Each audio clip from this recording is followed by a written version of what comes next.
and plains. Echoes of heroes in our blood remains. Unity and strength, weaving dreams anew. Eritrea, our spirit forever true. Eritrea's destiny, a journey beyond time. In your heartbeat I find the ancient rhyme. From Asmara streets to Massawa's embrace, our history's written in every face. Eritrea's destiny, a journey beyond time. In your heartbeat I find the... When we examine the Ethiopian-Eritrean conflict, we must start with the fundamental principle of colonial boundaries, which forms the bedrock of African territorial integrity. The 1998 war between Ethiopia and Eritrea presents an interesting case study in how historical boundaries can become flashpoints of modern conflict. What's particularly fascinating is how the TPLF-led Ethiopian regime's occupation of sovereign Eritrean territories, including Badme and Adi Murug, directly contradicted the OAU's cardinal principle on the sanctity of colonial boundaries. This violation of international law became the precise trigger for the 1998 conflict, contrary to various narratives that have attempted to reshape this historical reality. The historical record shows us something quite profound about the nature of territorial disputes in the Horn of Africa. They're rarely about the territories themselves, but rather about power dynamics and regional influence. The transformation of Ethiopian-Eritrean relations presents a fascinating study in diplomatic dynamics and regional politics. Prior to 2018, we observe a period of sustained tension, marked by Ethiopia's continued defiance of international law and occupation of sovereign Eritrean territories, despite the EBC award. The 2018 normalization represents a critical inflection point when the Abiy government made the significant step of accepting the EEBC award of 2002. Eritrea's response to this overture demonstrates the potential for diplomatic breakthrough. They reciprocated in good faith, working to establish neighborly relations based on mutual respect for sovereignty. However, this period of warming relations proved fragile, highlighting the complex nature of interstate relationships in the Horn of Africa. The events of November 3, 2020, present us with a fascinating case study in how internal conflicts can rapidly evolve into regional security challenges. What's particularly interesting is how the Tigray conflict immediately demonstrated interconnected security implications for both Ethiopia and Eritrea. The TPLF's initial actions, what many termed a blitzkrieg, included not just attacks on the Ethiopian Northern Command, but also planned assaults on Eritrea.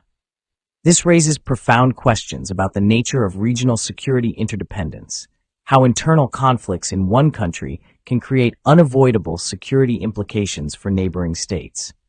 Eritrea's subsequent involvement wasn't simply opportunistic, but rather a response to both direct threats and the Ethiopian government's explicit request for assistance. The Pretoria Agreement represents an interesting example of conflict resolution mechanics in the Horn of Africa. What's particularly noteworthy is Eritrea's clear position on this agreement. They view it as an exclusively Ethiopian internal matter.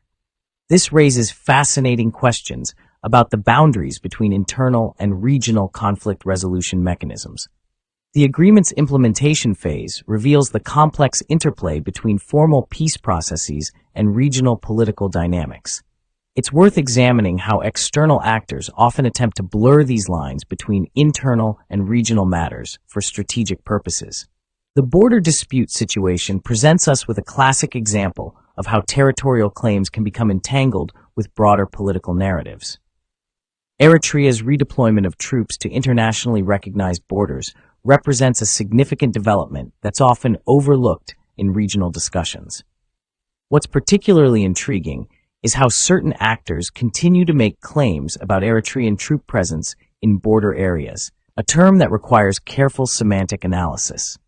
The Badme controversy serves as a perfect case study in how unresolved territorial disputes can continue to influence regional politics long after formal arbitration.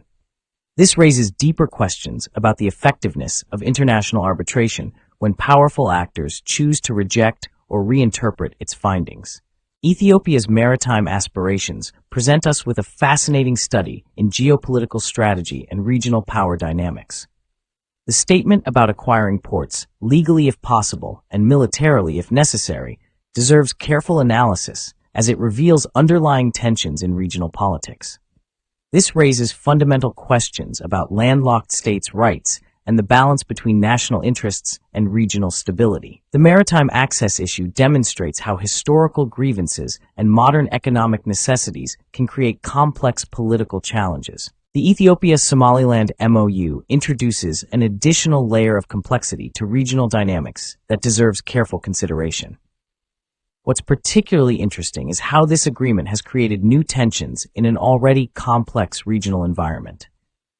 The strategic implications of this arrangement extend far beyond bilateral relations, affecting the entire Horn of Africa's stability matrix. This situation demonstrates how attempts to resolve one strategic challenge can often create new regional complications. The ongoing conflict in the Amhara region represents another critical variable in this complex equation.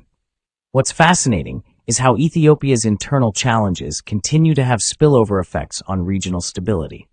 The multiplication of internal conflicts raises profound questions about the relationship between domestic stability and regional peace.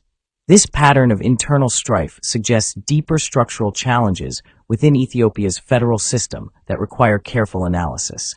President Mulatu Teshome's allegations against Eritrea present us with an interesting case study in political narrative construction. The timing and nature of these accusations warrant careful examination within the broader context of regional politics. What's particularly fascinating is how historical patterns of blame attribution often serve specific political purposes. The evidence, when examined methodically, reveals a disconnect between the accusations and the documented reality of regional dynamics. When we examine the evidence systematically, it becomes clear that the region's challenges primarily emanate from within Ethiopia.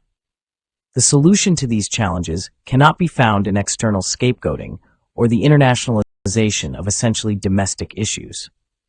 What's particularly important is recognizing that regional stability requires honest acknowledgement of root causes rather than narrative manipulation. The path forward necessitates a return to fundamental principles of international law and respect for territorial sovereignty.